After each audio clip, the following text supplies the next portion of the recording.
Yes, live ku Projan Media TV nkwebazayo najjo sinzira okubanga weekumidde ku mukutu nenkugamba nti subscribinga onyiga akade osobole kubanga ofuna updates ezigenda mu maaso mu ggwanga. Nakuwako story mabega kaawo ey'abaana mu kibuga Saudi Arabia wali Riyadh ng'abaana abo balina ebipande bye bawanise nga bali mu mbeera mbi era nga balaga nti bali ku deportation center naye nga teri abafaako, abamu bafudde, abamu balina ebizibu bingi nga bwe nakulaga story eyo. Yes, kyaddaaki olunaku olwaleero omulanga gwabwe government yasobodde okubanga eguwulira.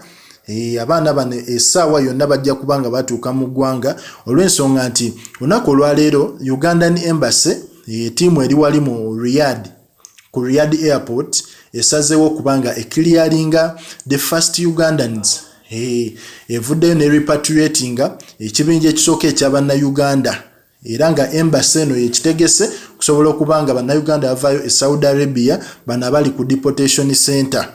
Gano mawulire malungi nnyo eri Bakadama afe ab'enjawulo era bonna abagenda okubanga bavaayo tubayozayoza okubanga basobodde okutuuka ku ssalino kubanga muganda ng'ekyo si kyangu. Abaana bangi abafudde, abaana bangi abakoze ebitategeerekeka, abaana bangi be bagobye mu mayumba, mu biyumba babagobye, abamu baagwa eddalu. Naye olunaku olwaleero Essanyu gyereere ekibinja ekisooka yes Ugandan Embassy team wali mu Riyadh esazeewo okubanga kikiryalinga okusobola okubanga kikoma wane Uganda.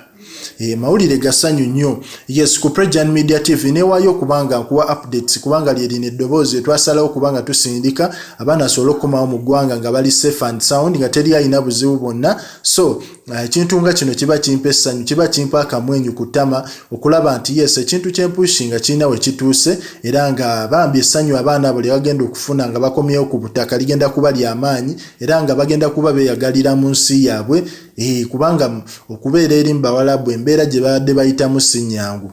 So ku Projan Media TV yeyo update egenda maaso mu ggwanga, likinga, commentinga, subscribinga.